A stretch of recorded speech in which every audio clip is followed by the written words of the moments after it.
Alright everybody, welcome back to the Hunter Base Podcast. What do Maverick Hunters do when they're not hunting Mavericks? They go back to the base, recharge, and shoot the shit.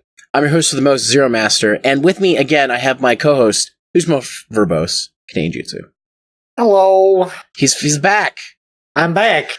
I haven't been on a lot of podcasts recently. Yeah, well, our schedules haven't really matched up. Oh yeah, so it's been awful.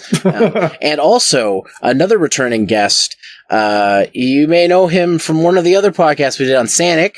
All I can say is, wow, it's Full Metal Chow.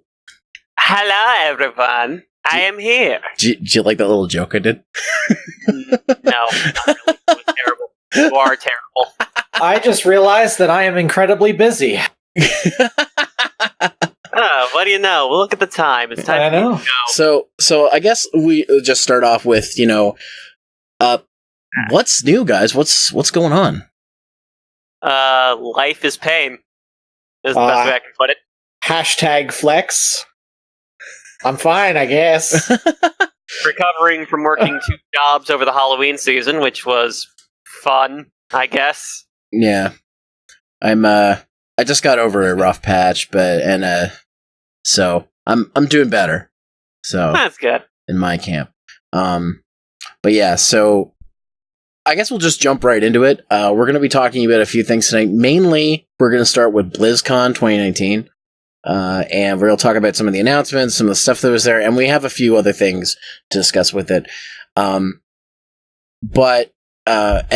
I'll want to keep this very brief. I want to start off by talking about the poor ass apology from the CEO of Blizzard.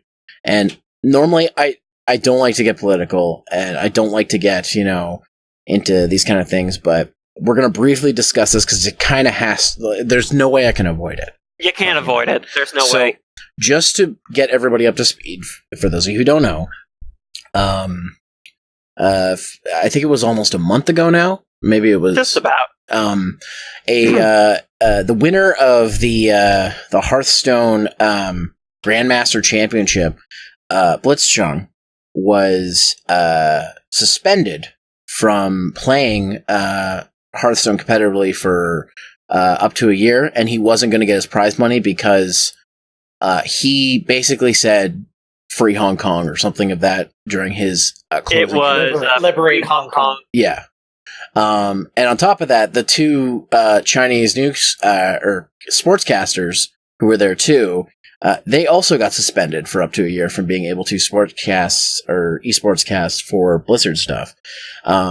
Obviously, the internet found this outrageous, including and so did some Blizzard employees who've kind of been fence sitting for a while because of how things have been going in the Chinese market with Blizzard stuff. So there was a protest, and eventually a kind of very dry apology or clarification, I would say, came out from Blizzard, basically saying that they'd overturn some things, like they were going to give Blitzchung his money, and they were going to change his suspension to only 6 months, and the same with the sportscasters, only 6 months. However, I thought they absolved the sports. No, they're still out for 6 months. Yeah, they're still out for 6 months. That's worse. So, which is the most bullshit one, because even their reasoning is they didn't keep focus on the game. It's but you don't know what somebody's going to say. It's like Kanye West coming up and saying that Beyonce had the best album of all time. Nobody knew that was going to happen.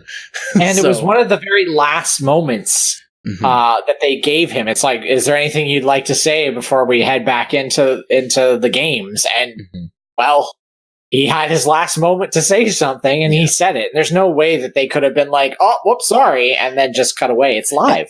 And the rabbit hole kept going deeper and deeper, because the response that was given from Blizzard in the Blizzard Worldwide site was different from the one on the Chinese site.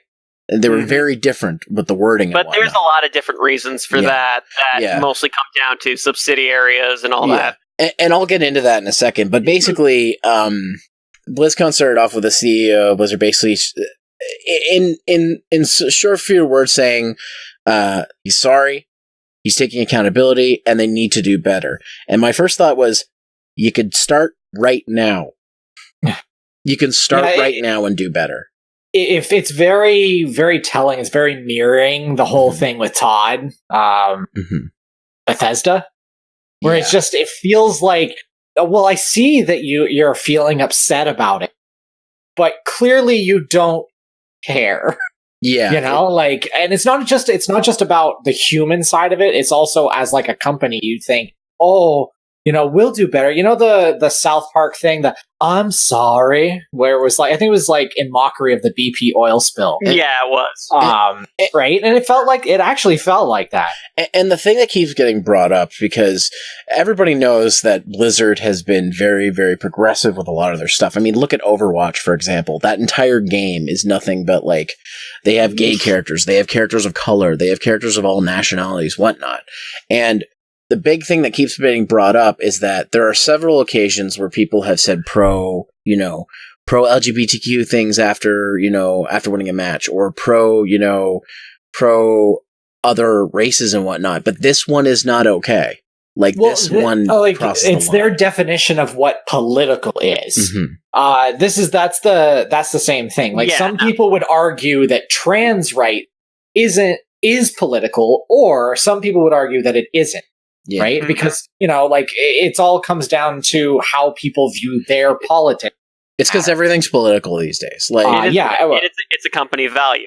Like, what cereal you choose to eat in the morning is political to some people. It's like, it doesn't make any sense to me. But if this was something like they always did this, like, it wasn't just him now, right? Not just because he was a big Hearthstone player or anything like that. It's just, you look at all the other people that have either had slaps on the wrist, and then there are other people that have had it worse for saying far less than he did. Yeah. The one thing I will say is there was an interview afterwards, I think after near the ending of BlizzCon, kind of clarifying things. One thing I think a lot of people don't realize, and this is not, Blizzard is still accountable.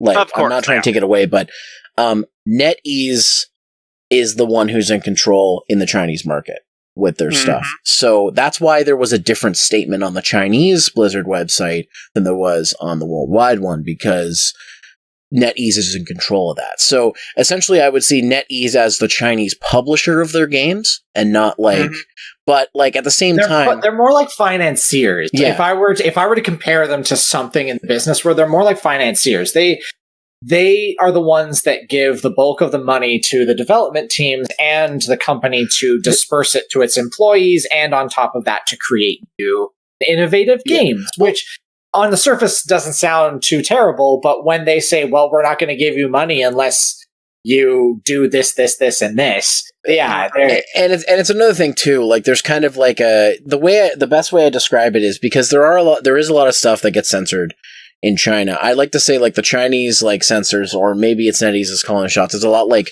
Nintendo of America back in the day. Like, you couldn't show a cross in a game, or you couldn't show, like, I think they famously took Hitler out of Bionic Commando, for example. Like I think the most interesting example for Blizzard as far as the censorship goes, now this was a big thing that was kind of like slightly active in the community. With Hearthstone, they censored several cards that showed incredibly voluptuous women, and changed their card art to either be a little bit less revealing or to make them completely different cards. Yeah. Like, I think that they turned like Yu-Gi-Oh! Here in the States. they turned the succubus into like a fellhound, so it's not like, not a succubus. And they just changed a whole bunch of art. I think they showed off less of Jaina's cleavage in her hero portrait, which is like, seriously? Yeah, what's the point? It's one of those things where it's like, and I can understand to an extent, because China just started opening up to an actual video game market, other than just being like an entire piracy game market.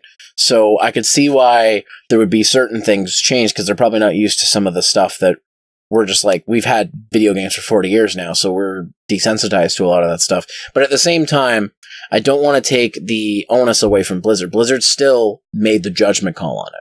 They still made this judgment call. And the one thing I will give them credit for is they didn't turn away any protesters. They didn't turn away people who were wearing Winnie the Pooh or, the Free Hong Kong shirts. They didn't turn away any cosplayers who were wearing Winnie the Pooh costumes. They still let people have a free speech, but what I think the problem is the way they handled the situation initially was not right. And I think that's the big thing that Bragg was trying to make with his statement at the beginning is that, yeah, no, they fucked up completely with how they handled the situation from the start, and they didn't really do any sort of recovery until much later. And they're still... But that's the thing. What real recovery? Like, that's the big thing. The guy that they banned for saying this, he's still banned, and he's still screwed out of the 2019 and the 2020 Hearthstone competitions because he's banned during the end of one and the start of another. He got his prize money. Oh, great. But that they haven't re-looked back into their policy. They haven't done anything other than stand on their hands, sit on them and say, we're sorry. We handled this terribly and we'll do better in the future. Like every other publisher, AAA publisher, has stood up there and said these things. And it's one thing when you provide a crappy gaming experience where it feels like you're ripping off, like the consumer. But when it comes to free speech and a company that is based in the United States, it is not based in China. And they believe in their First Amendment or Second Amendment rights, sorry. Or is free speech First Amendment? I always forget. I don't know. We're Canadian. We have no idea. I will say that's the thing. Like I'm not saying that they won't eventually get there. It's just right now it's still raw, and with more and more of it being brought into the spotlight, with not just Blizzard, but then the NBA had this happen to them as well. Yeah. There is some seriously scary shit, and this can't go away. Because it's one thing for, EA to release a shitty Star Wars game with loot boxes and shit, but on another level where they're just saying, you know what, we're bowing down to dictators and countries that have a bigger population than our player base, it's very scary because that's when, can we no longer talk about trans rights or gay rights? Is Tracer going to become a single heterosexual lady in China because they don't believe in homosexuality? Like, where does this line draw? And this is where we're seeing it. We're seeing it live. And that's the scary part about it. And I mean, that's all I have to say. I will say one thing in a slight devil's advocate move. Call it controversial if you will. I still feel that I still feel like upholding the 6-month ban is perfectly fine. I mean, the reasoning they gave is that it took away from the game, but at the same time, if that's going to be their policy on it, then they're going to uphold that policy. If they make exceptions for that, then that's where the issues is going to come in. If they're going to uphold that policy, then I'm going to keep them to their word on that. Here's the thing: I still agree with Blitzchung getting a suspension. Should it be 6 months or not? It's not my decision. I just think the esports casters got unfairly suspended because even though it is their job to keep it on the game. What do you do when you ask for someone's opinion on, or when you ask for a closing note? That's all it was. And it just seems like that they're being punished for something that they had no control over. Like, I don't know. It even shows a clip of them hiding, from Yeah, because they realized, they're like, oh my God, what do we do? Right? Yeah. Because it's how many people were watching that live stream? There was a huge chunk of people. I personally don't play Hearthstone, but I know that it's a very popular card game. I just want to end this off by saying I'm mixed on the situation because on one hand, the way it was handled was not well, but on the other hand, I can understand some parts of where everyone's coming from. The thing I think I want to see though is I want them to do exactly what they said. I want them to do better. I want them to use this experience as a learning experience for how to handle situations similar to this, not the exact situation, but similar to this in the future, because gaming is now game companies make one bad decision, it can ruin them now. Also gaming is mainstream. We have to sort of step back now and stop thinking it's some sort of niche thing that a bunch of pencil pushing nerds do. No, everybody plays video games. Yeah, there are whole families and now I have friends that have kids now that play video games with their kids. because they love video games too. Like it's an actual part of society now, and we do need to police it in the same way that we police our entertainment and we police our politics and other things like that. Like, it requires this amount of scrutiny, not vague statements about how we will do better or we won't do better. We need to rewrite the rules and see, pave the way, be the pioneers. Blizzard doing that, that's something that they love doing. So this would be a great time to do it. Keep an eye on these companies as well. I'm not just talking about Blizzard in this regard, but also the people who own them in China. Yeah. And I think... Sorry, go ahead, Eric. Because I think one of the most interesting things that I've taken away from this is that people have been basically hilariously just kind of going off on Blizzard and the company, but yet they're going to praise companies like League of Legends, who, may I remind you, is 100% owned by the same company that caused this whole shit to begin with. Exactly, yeah. So really, it's about doing your research and understanding why these things happen. Don't just consider the company's evil and they're going to be doing all this stuff. No, don't follow the rage machine. Yeah, right? And again, with the whole protest that happened at BlizzCon, I feel like there's a right way to do it and there's a wrong way to do it, and I saw examples of both that happened at the convention. Oh, for sure. But that's the thing, is there's always going to be those factors. And the ones that are going against the grain, that are going way too far and beyond, they break convention rules, they should be kicked out. I'm not feeling that, hate speech or other things like that isn't free speech. So need to find that good line between it. And I really hope, because I've played Blizzard games for, a good chunk of my life, and I've always respected the company. And I know that now that they're owned by Activision, it makes things even more scary as just a gamer that enjoys their content. I'm like, oh god, I'm glad that Diablo 4 was announced, because I was not going to play Immortal, that's for sure. Well, one thing I do want to say, just to end this off, is that there's been a lot of people debating on their version of protest. My version of protest for this is I didn't do the Halloween event for Overwatch this year, and I've done it every year for that I've streamed. And Eric, you made a good point before that. A lot of people are deleting their accounts or saying they're not going to buy games. The thing to remember is the people who get affected by this are the people who make the games. So the actual developers themselves. So the last thing, if they make a shitty game, okay, that the developers did a terrible job. But if because the CEO or the higher ups made a decision and you don't like that, and that caused you not to support them anymore, well, they're just going to say, well, our game didn't sell well because you guys didn't make it well enough, and they'll blame the developers themselves. Exactly. They're not going to the game doesn't have a political opinion. So what I will say is, just to end this off, is, do whatever way you want to protest, but just remember who's going to be affected by what with how things go.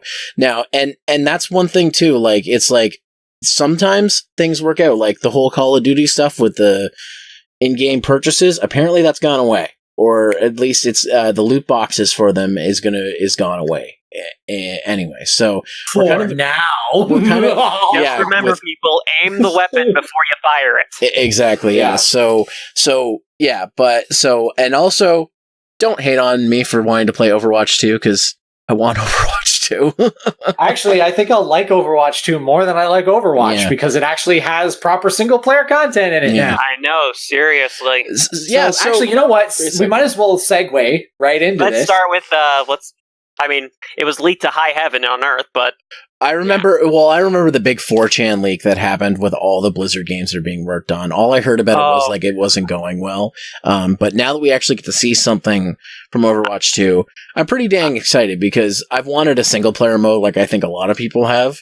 And just for example, I just get tired of playing PvP matches all the time. I want something else in the game. And they've done every year, they've done a new single player campaign, but it'd be one mission. So it's not even really a campaign. It's just a mission type that they do once a year, and you can only access it once a year. So now that they're doing a full story mode or campaign mode or something, that's really neat.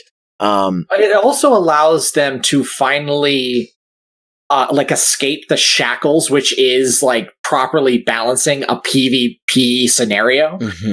We can finally have interesting, maybe combat mechanics come out of Mercy, for example, because she may be designated as a healer in the PvP content, but as a PvE one, she may get new abilities, and it will allow us to sort of express the characters and actually not have the game feel too stale, because there's only so many variations of skills you can put together without breaking the core mechanics of Overwatch. Like, how many times has a new character come out and they've either had to nerf that character or rearrange the kit of other characters to complement or attack that one character that they made, right? Like when Hammy came out, then they also improved Torbjorn's gameplay because they understood that they needed a counter to this stupid hamster ball that is really hard to hit and has a lot of HP. And if it's played correctly, he's incredibly dangerous. I watched off the side how that shit show went with that. It was it's rather interesting to watch, all things considered. Yeah, and like, this is the thing, is like, if they have this single player stuff and then they can also balance the PvP stuff, they're going to have a pretty good killer app on their hands, as long as it doesn't feel too much like the original Overwatch. That's the only thing that when I was watching, I was like, this feels like, a patch content in Final Fantasy XIV, or like a patch cycle in WoW or something, where they're like, hey, look, we added single player now. Well, I'm glad you brought that up, because one thing that they stressed, or Jeff stressed when he was on stage, is that, the new characters, a lot of the new content, game modes and whatnot, that's all going to be playable in the first Overwatch. You just have to buy Overwatch 2 to get the new exclusive content, like the campaign, for example.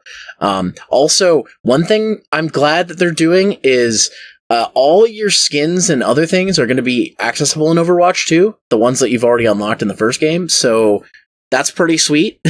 I would have been kind of pissed off if they didn't. Yeah.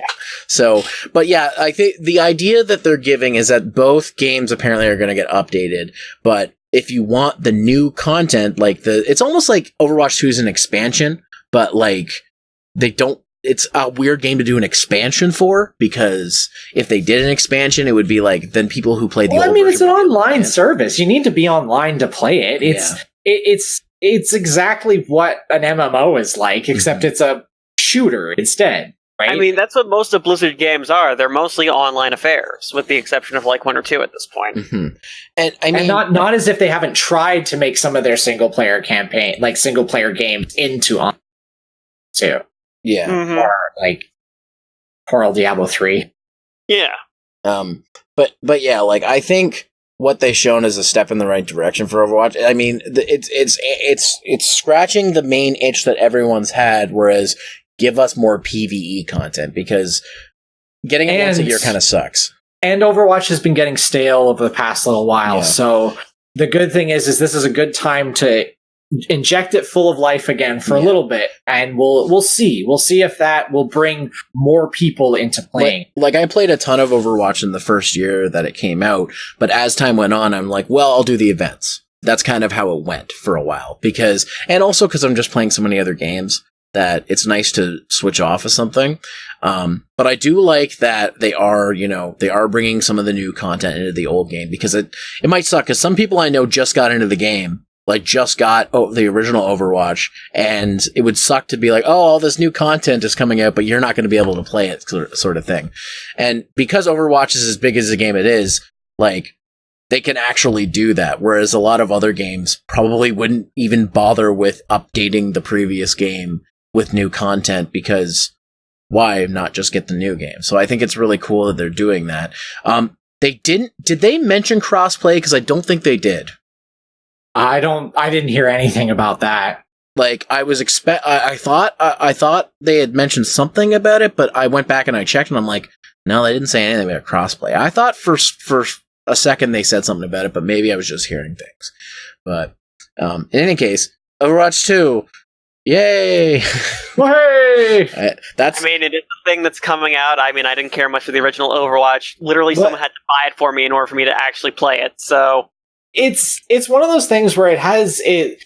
This is why a lot of people have wanted a single player, is because the actual story is good, and it's kind of sad to feel that the game's been out for 3 years now. Yeah, it came out in 2016.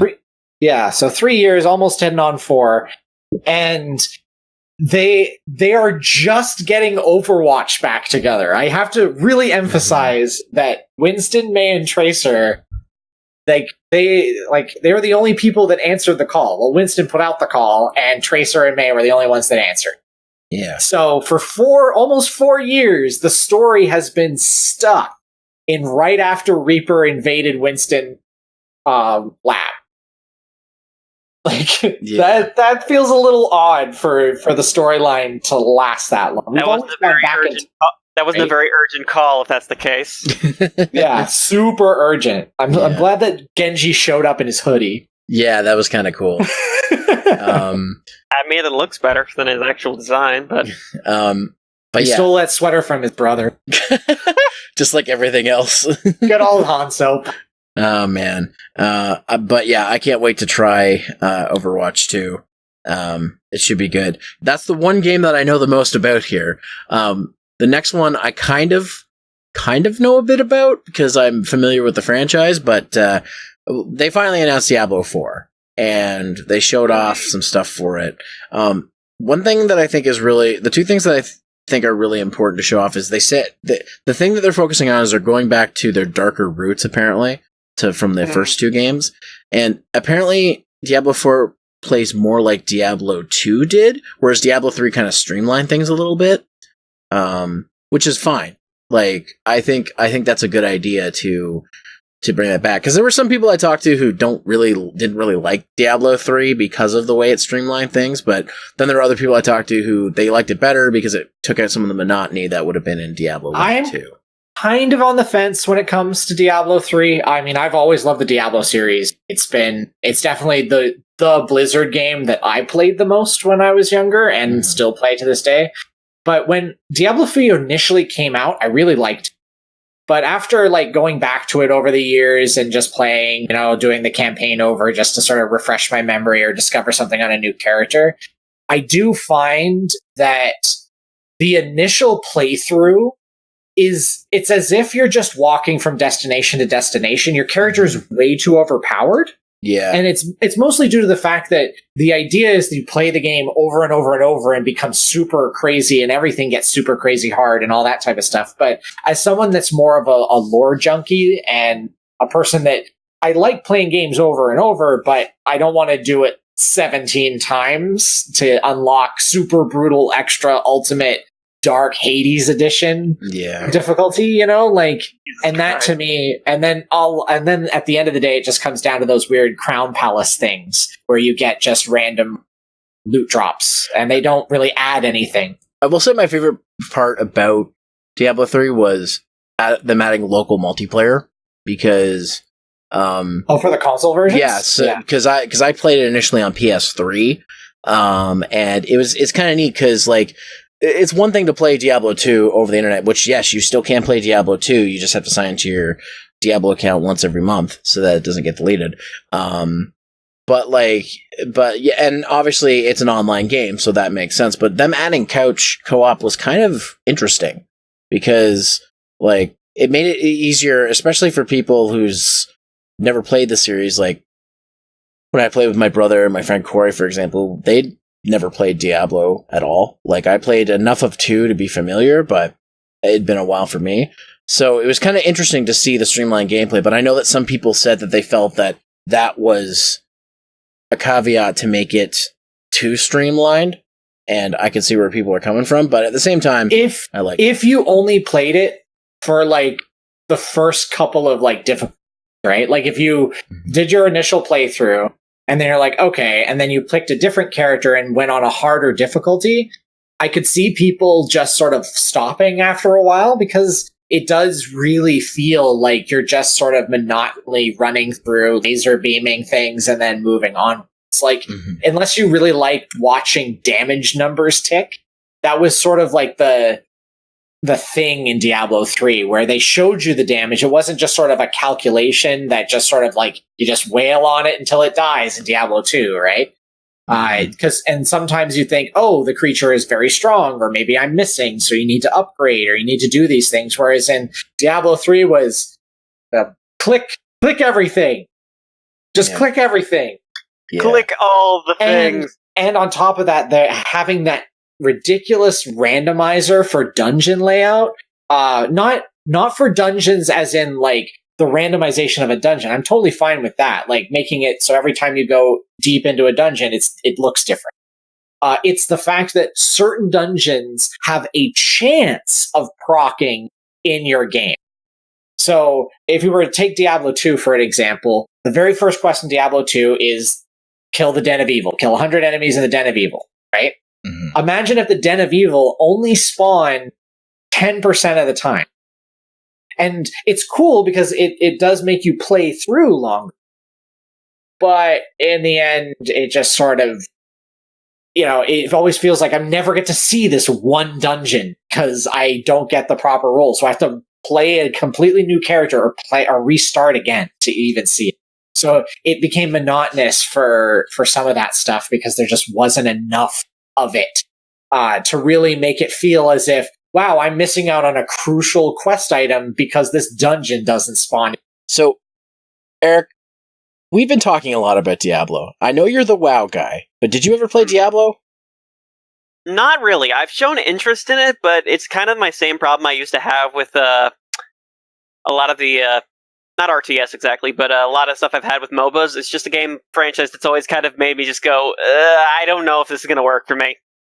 Yeah, it is a different experience, and what I will say is, like, the easiest way if you ever want to get into it is that Diablo 2 is basically, like, free now, so... I mean, I hate to say this, but World of Warcraft has been stealing a lot of stuff from Diablo as of late, so it honestly would probably feel pretty familiar if I came in. Yeah. I mean, the gameplay's slightly different, because obviously Diablo's over. Which I'll go off on an entire tangent on that at some point, but... Yeah. But yeah, like, I think the direction is good where they're going with Diablo 4. I don't know if they're planning to do console ports like they did with Diablo 3, though I would assume they are. Actually, I think they are, actually. I think it's coming. They announced PS4 and Xbox One, if I remember correctly. I'm not 100% sure, but I seem to remember that. So it'll be interesting to see how those versions play, because I know they were very different in the beginning, and as time went on, they kind of became more similar, though the PC version still is the most complete version. But yeah, I think it's interesting where we're going here, because Diablo is one of those games that it's like Diablo 3 came out like in 2010? Yeah, it was a while ago. So it's needed an update. People have been waiting for a long time for this, and that's one of the most blatant things if last year's lovely reaction told us anything. Oh my god. I'm sorry, I thought you had a phone. I'm sorry, do you guys not have phones? I'm glad they at least admit, I'm glad they were able to admit, you know what, maybe it was a bad idea. Maybe we didn't read the situation correctly there, which we all have to respond, you think? Yeah. And I love the guy who came up and he's like, is this just a really off-season April Fool's joke? Oh, God. Oh, man. Before we move on. Which I also want to point out that Immortal is still happening. Yeah, Immortal is still happening. It's not as if this replaced Immortal. If some people think that, because I've seen some news outlets make it seem like it replaced. I'm like, yeah, it kind of replaces it because more people play Diablo 4 over Immortal, but no, they're still going full. It's mostly just Blizzard realizing that Diablo Immortal isn't really a Blizzcon announcement to make. It's also poor timing because they had the mobile game done before the main console and PC game. That's the problem. What they did. If they had announced Immortal afterwards or announced it as a spin-off, it'd probably have gotten a better reception. People would say, it would have been good as a spin-off of Diablo 3 because it uses a lot of Diablo 3's assets. Mm-hmm. Right? So making it a spin-off like Diablo 3 Immortal, and at first you think, oh, well, that could confuse us with an expansion, where no, you just say it's an offshoot. Yeah, right? Exactly. But I don't know. I think Diablo 4 is going to be interesting. I can't wait to give it a shot. Though hopefully it'll run on my PC. Hopefully by then I have a stronger PC. So hopefully it comes to port on a console so I can actually play it. I mean, like, honestly, like, I think Switch is perfect for it because Diablo 3 on Switch, I don't have it, but I hear that, like, you can do multi-console play, so that would be awesome on the Switch to be able to take Diablo anywhere. That'd be awesome. I worry about, obviously, the capabilities of the Switch to be able to run it. I mean, yes, it can run The Witcher, but if you actually compare The Witcher from Switch to even the PS4 version, you do definitely see it all comes down to programming. Who can program for the Switch right? Like I said, you look at Doom 2016 and compare it to the PS4 version, there's minor changes in the graphical fidelity. Yeah, there's minor changes. However, it runs at 30 rather than 60. It doesn't matter, though. If id can do it, any developer should be able to get it to run. Some people would disagree that frame rate doesn't matter, bro. I mean, for a single-player first-person shooter, I don't see why the point would be. If it's a multiplayer a fast-paced action Twitch shooter, it's not just a shooter. It's look how fast everything's moving. And like, this is why I don't care too much when it comes to frame rate, but when I play games at 60 and play games at 30, I actually really see the difference. And I guess maybe this also comes into just playing MMOs and other games that use like frame rate as a way of discerning button presses and button prompts. But you have a skilled player playing at 30 versus a skilled player playing at 60, and that 60 player is going to be a lot better suited game. Okay, well, this is not a discussion about frame rates or the Switch. I just brought it up briefly as I know, and I'm just saying that that's something that a lot of people need to think about when it comes to Switch ports. Oh no, I do, and like hopefully, if they do put Diablo 4 on the Switch, that they focus on frame rate, because I think that's probably the most important. Unless it turns out like a Mortal Kombat 11 situation where they focus on the frame rate and everything else suffered, but who knows? We'll see what's happening. They haven't even announced it for Switch. They announced it for PS4 and Xbox One, I think, and not Switch. So that's probably going to come later. That's an interesting thing. Do you think that they should have just waited for the PS5 and whatever their Xboxes? Well, I mean, they did the same thing with Diablo 3, right? So, because it's on PS4 and PS3. It might come eventually. Yeah, but it was on PS3 first, and then they released the Necromancer pack and say, hey, wouldn't this be great if we just ported that over onto PS4 and make more money that way? You can still get the Necromancer pack on PS3, I believe. So I think so. Yeah, I think you can upgrade. It's like it's not just the Necromancer, it's like all the upgrades. Yeah.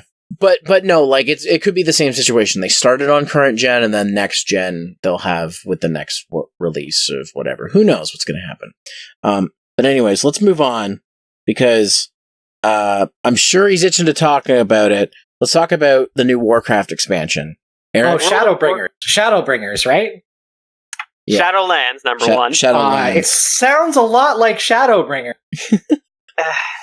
To be fair, the irony that, I mean, Blizzard isn't the only one releasing something with the name Shadow in it, so... Oh, I know. It's actually not the fact that it's a shadow-based thing, it's the fact that the plot seems very, very similar to Shadowbringer. To be fair, this was kind of the trajectory that the story was going in at the moment, so I'm not too surprised.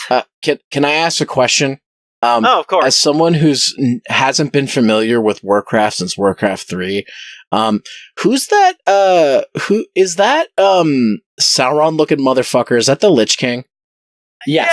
He is the Lich King. Do not say he's not the Lich King. It's the Lich King, but it's not the same person who is the Lich King. Who was Lich King, because Arthas was the original. He wasn't the original Lich King, but he was this time frames Lich King. He is the most common or the most recent.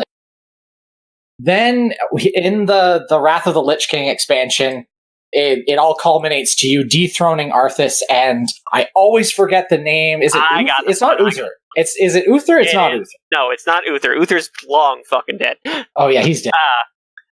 No, it goes to Bolvar Fordragon, a character that was mostly known to Alliance players as the sort of pseudo-racial leader for those first 3 expansions, before basically having a very unpleasant time at the Wrathgate, and then basically, after being drenched in dragonfire, taking up the Lich King crown after being held hostage in Icecrown. He was the only person that could actually hold it, though. Pretty much. I mean, technically Tyrion was all like, "It is my burden to bear," and then Bolvar is just all sitting there like, "Nah, fam, I got this." Sorry, go ahead, Eric. But yeah, no. The Lich King that we see in that cinematic is not the same person that old school fans would know, but basically same power, same all that other nonsense. Okay. Even though that is not a representation of the Lich King's power in that cinematic. The cinematic. I was gonna say, because like me being unfamiliar with Warcraft for so long, when I saw the trailer they showed off, I'm like, and I saw the castle, and then I saw like the crown and everything. I'm like, I'm feeling like a Lord of the Rings inspirations here somewhere. Oh, it has been. It has been. That's been the thing from the start. I mean, Warcraft is just a whole shitload of references that somehow no one has noticed. Yeah, but and the thing I guess I should ask is, because at the end, what's her name rips the mask in the trailer, the crown in the trailer. Does that mean this expansion is focusing on the fact that there is no Lich King, or how? No. When she broke the helmet in half, it created I guess it opened up a portal to what we're going to call the Shadowland, which is sort of like a parallel universe-esque thing, from what it sounds like. No, it's more of another. It's basically another plane of existence. Basically, yeah. She broke the boundaries between the rifts and made a new land. Basically, what Sylvanas has done is she basically tore an anchor open in between our world and the living. Or our world and the dead, I should say. Okay, so this is the dead's dojo. This is basically the afterlife. We're going into the afterlife. Okay. So is it like, I'm trying to make a comparison that will make sense to me. Like is it like the Outer Worlds in Mortal Kombat? No. Okay. Think more of a sort of Kratos. You know how Kratos always goes to hell? You know how Kratos, you have to fight your way out of hell as Kratos? I don't know anything about God of War. Okay. Well, look. Think of concepts like Valhalla. Oh, okay. Like, where your spirit goes to basically be judged after you die. Oh, okay. Gotcha. It's more like that. Basically, the idea, and bear in mind, this is all new stuff. This is basically the new team finally starting to write their own stuff instead of building on top of what's already been established. Like, this is the first expansion that has no prior build-up. There's nothing that's from the old lore. This is basically the new team just taking the reins of their story at this point. Except for Sylvanas. I mean, except for Sylvanas, but she's been around for God knows how long. She's been around since Warcraft 3. Well, but like, she was in Warcraft 2, but you don't really... But like the world, the races, and everything that's going to be in, this is all completely new creations. Really? Okay. So no pandas? Pandaren are still a thing. They are still a thing here. It's just that as far as like the new zone goes, it's like all new races, all new, like all this is new terminology, even to players who've been for a long time. Wow, it's just like Shadowbringers. Like I hate to do it because I hate comparing MMOs to one another, but this is strikingly similar to the Shadowbringers storyline. Which is weird because, again, this has been built up for a long time. I know that you kind of And in 14 too. Please don't say that this hasn't been built up in 14 either. Like, okay, fair enough. Great MMOs think alike? I don't know. I guess. But, I mean, to be fair, MMOs like this usually go in cycles like that where, unfortunately similar things seem to happen. And I know you have your grievances with Sylvanas' current power level. Don't worry, you're not the only one. Okay, because holy cow. Like, I understand she was created by the Lich King. Have to remember that her soul was bound to I think it was bound to Frostmourne, wasn't it? Well, basically, I mean, she has been undead. Arthas turned her into a banshee. But she has never been this powerful before, and that's the big point they're trying to make of. It's like, the fact that she's this strong, the fact that she's able to 1v1 the Lich King isn't right. That's the thing. It's the whole thing of, like, she's, like, fighting all these people 1v1. It's like, no, we're not supposed to be okay with that. We're supposed to be confused by this. Like, why is she able to do this? It's not like, oh, she's Sylvanas. Of course, they better have a good explanation on why. Like, I mean, I could also say that the guy that's using the Lich King's power, he himself does not want to use the Lich King's power. He calls himself the jailer of the. He called himself the jailer of the damned. Of course, he didn't want to use it. Yeah, so her fighting against him is him probably also fighting against the power of the Lich King. Or Frostborn or whatever. Frostmourne. Well, here's the thing. Why do I bring up Jaina? I don't know why. She's been important the last couple of patches from us. This is true, but what Sylvanas has basically been doing, and they've been trying to say it's only been up to like a long time, but really it's been more recently that they've been writing her this way, is that she has basically made a deal with death itself. where basically she's just going to keep feeding souls into this thing called the Maw, which is one of the places we explore in the new expansion. And basically, in exchange, she gets basically these godlike death magic at her side, with this influence of this new being called the Jailer that we're going to meet in the Maw, who is basically our big bad for this expansion, the Jailer. Is he like the gate cleaner? Basically, it's the idea there's these two beings, the Arbiter, who decides where you go, and the Jailer, who basically watches over the most wretched souls in existence. There's a song by Hope's Fault called Arbiter. That's the closest connection I can make, because I don't know anything what's going on in Warcraft. I'm sorry. Okay, look, it's not that hard. This isn't like a Warcraft lore thing to explain. This is more just basic concepts. Okay. The Arbiter, as it's been described in all the panels and stuff, is just someone who's like, okay, you were like this. Basically, they look at your entire life and decide, okay, this is where you belong now. You belong in this portion of the afterlife.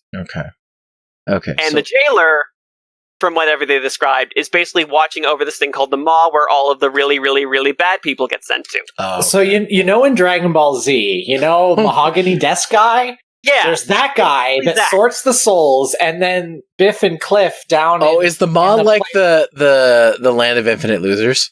Yeah. Basically. Yes. As simple as a description that can be without going That's way what a lot overboard. of people have been comparing it to, honestly. Yeah. All right. Except much more brooding and serious. So I am now up to speed, so I can now play WoW, is what you're saying. To be fair, Let me tell you, you could play 14 and know everything. To be fair, the whole story nonsense of it, it's like I'd argue now they're getting onto new lore, it's a lot easier for newer people to get into it. I mean, there are some characters you might need to read more on, but for like now that they have like new lore, they don't really need to like explain like every single fucking detail of everything that's happened in the past at this point. Yeah. And as your character is not the central figure of the story, like a lot of like they're around and they're participating in battles and other things, but the main players are their own sort of thing. Your character isn't the main character. Mm-hmm. You're referred to as the champion most of the time these days, but like your role is basically to act as a literal walking MacGuffin. Yes. Okay. Yeah. And it's very similar. Like every MMO is like that. You're the fucking chosen one, and you kill things. Yeah, you are part-time chosen one, part-time murder hobo. I was about to say, you are pretty much just a D&D murder hobo. So what I should ask is, did they announce any gameplay stuff for... Yes, they did. The problem is that all the gameplay stuff is a lot more technical than a trailer can really show. Like, is it really going to sound good on a trailer to say, leveling has been cut in half, level to level 60? When it's like, that the game currently goes to like level 120 right now. Hearing a trailer say level to 60, and it's like, wait, what? Yeah, they have like, this happens in 14 because I'm more knowledgeable on the 14 side. The patches will hide things in the patch trailer. Like in the most recent one that was to promote the Nier raid, right? Like obviously the music is being used from the Nier raid, but you'll also see snippets of like characters standing around with new hairstyles and other things, and it's like completely organic. Okay. Where someone that plays the game often would see the trailer and be like, "Oh my god, that's like the Blue Mages fighting Thornton. They're raising the level cap to 60." Like that type of thing, but they don't like label it at the bottom. New glamour. And that's the thing that Blizzard's trying to do with this one, since a lot of the features that are being added are more technical features than like stuff you can like show. Like for example, with the Legion trailer, they showed more recently with the Battle for Azeroth trailer, they're like 6 new playable races. Quote asterisk, and it's just like they made a big deal out of that, but there's no like artificial features that are being added into Shadowlands. A lot of those races added with just color variants, swaps of different subspecies of certain things, like technically, elves. Yeah, a lot of them were subspecies or like different models of different things.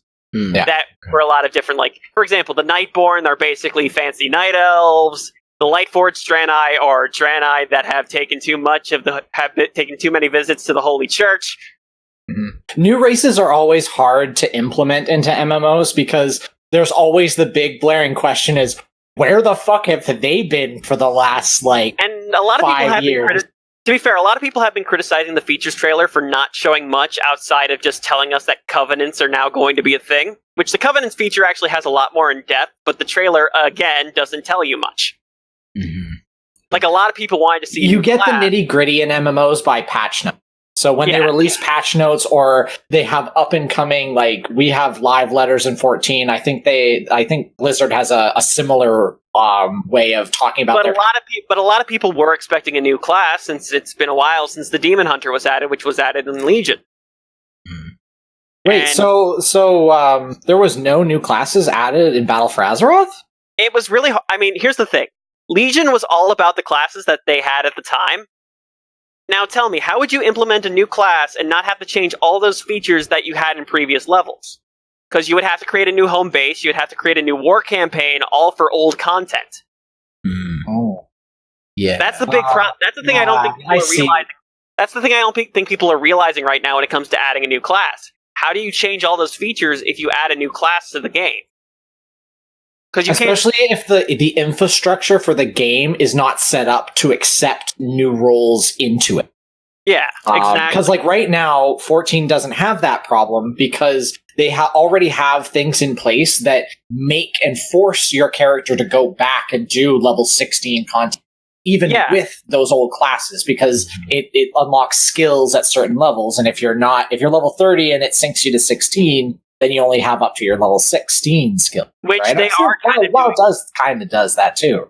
Which kind of Blizzard's now doing now with their new party sync feature, which allows you to level with people. They'll just, turn your higher level character into a character that matches whatever party you're in. I think that's good. Like, level syncing has been part of 14 since the very beginning. Mm-hmm. So that's good to know that WoW is properly addressing that, because that was always my biggest thing is like, yeah, some of my friends did play WoW, but I would have to go through so many things to get to their level. And now they can come back down to you and play on your level, and it won't interrupt anything because they can do all the same quests. They'll basically be put in the same place as you are.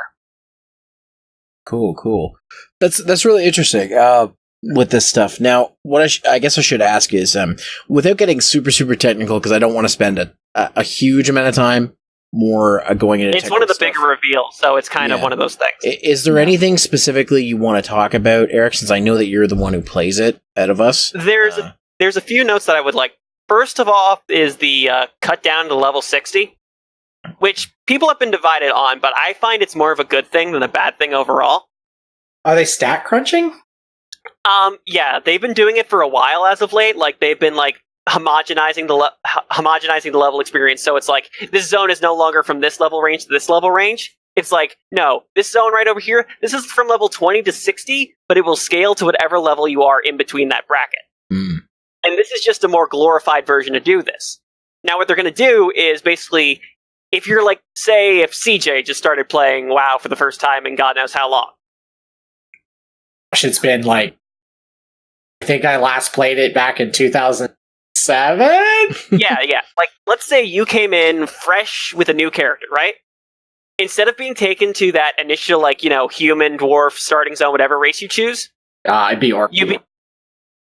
You'd be put in a very specific...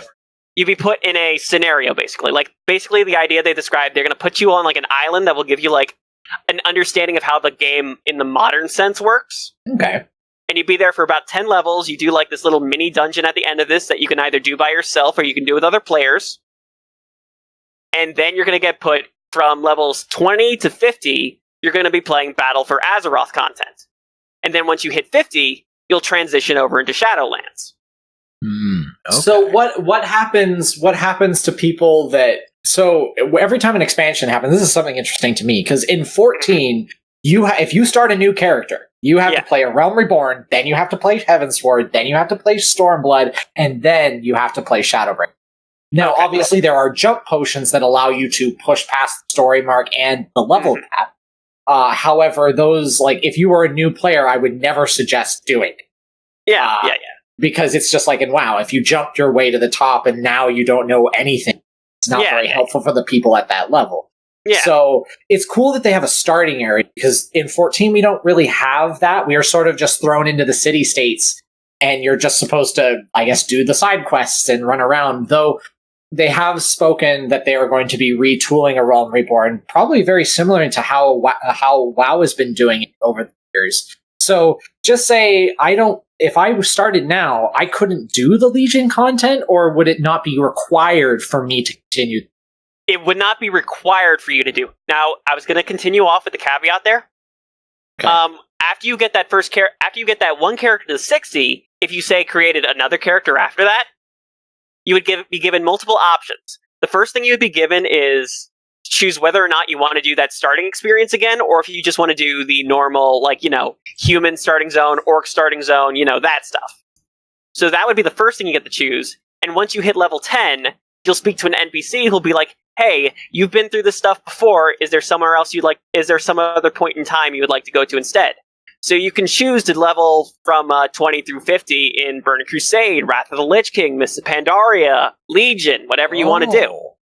See, alternate characters, you can go wherever you want to go, but the first time you play through, you'll play through the most modern content. I think that'd be cool if 14 did something like that, because like that. One of the things that keeps me away from 14 is how much there is I'm going to have to do in order to get caught up. And yeah, I could just use the jump potions, but then I'd be missing a whole bunch of content in the game. Yeah, well, the content itself doesn't go anywhere.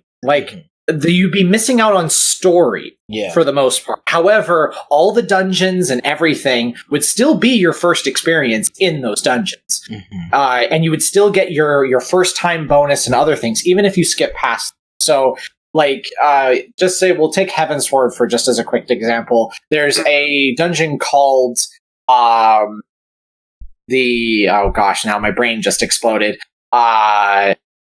The Vault. There we go. It's called the Vault. It's a level 57 dungeon, I believe, and that's a story dungeon. The reason why you're in that dungeon is a story reason, but you can still do it even after you've completed it long after. Okay. It really just depends upon, and I have to stress this, is the reason why A Realm Reborn is the hardest hurdle for a lot of players to get over is very similar to how WoW's old structure used to be. Mm-hmm. Is it's a lot of monotony to get to the cool shit. Basically. you want to go to the near raid? Sorry, you gotta get through fucking Titan Soup. And we always joke about Titan Soup because there's an entire mission that is like a huge side quest in the middle of A Realm Reborn where you have to go to different parts of the world and find this band so they can make soup for you. And then they're like, well, he ate the soup, so now he can fight Titan.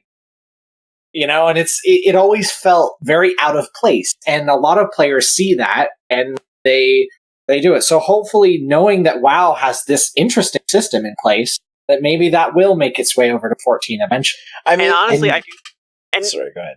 Sorry. And the thing is, they're trying to make this good for people to come in. They've made a whole new recruiter friend system to motivate people to be like, hey, do you still have friends who haven't tried this game yet? Give it a shot. See if it comes out. And when the pre-patch comes out, you bet damn squeak bippy I'm going to pass it off to people going give it a shot. See what happens. You know what I mean? I can only have room with one MMO in my life. And that's perfectly fine. Don't get it wrong. But I'm just saying is that that they're trying to simplify it so you don't have to go through, 120 levels worth of content just so you can make endgame and play with the people who actually invited you to play in the first place. Yeah. Do they provide, I know this is just playing devil's advocate, but do they provide an option for that masochist person that would like to do that? No. Would like to experience, because obviously the game has been reworked so many times. I mean, if you hate yourself, you can level through the Burning Crusade expansion. You could level through the very first classic WoW. What goes on with classic WoW?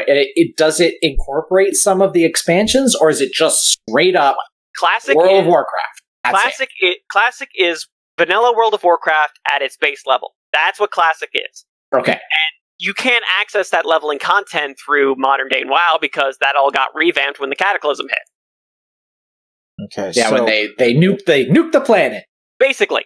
Yeah. And okay, so I know I'm going off on the tangent about it, but there's just one feature that I do need to mention. Sure. The second feature that they're making the biggest deal about, and the only one that's really on the features trailer, is the Covenant system. Which is a whole bunch of other stuff they're adding, but the Covenant is the main point. which basically the idea of basically you get to choose between, they were emphasizing player choice as one of the main things at the panels. And these covenants are meant to be one of the big things. Basically, you pick a covenant and you get a ability that goes for everyone who picked that covenant. They have an ability for your class specifically related to that covenant. And you get a whole bunch of aesthetic nonsense that goes with it as well. And honestly, I think it's one of the better ideas of it if you're going to build the entire expansion around this feature. Can you switch covenant? Yes, you can, but they said it's going to be very difficult. So you do need to decide yes, this is, well, you're going to, while you're leveling through the zones, they have a specific order you're going to be leveling in, so you'll be able to experience each of the covenants and see which best suits you. All right, that's good. I was worried that it's what if I choose that one covenant and then, whoops, there goes my shaman. I've screwed myself for endgame because I picked the wrong covenant. But they've been trying to fix a lot of features since Battle for Azeroth has had a lot of issues, mostly in the aspect of there's a lot of grinding, there's way too much RNG. It's why I made the Diablo 3 comparison, because they seem to pick up a lot of their problems from Diablo 3 influences. Well, that's the thing. The problem with RNG is it's cool because it does give you that sense of you have a unique item. Yeah. But for someone that does play high-end raid tiers in my MMO, I hate the fact that in the earlier expansions, Shadowbringers, they've fixed a lot of the random loot.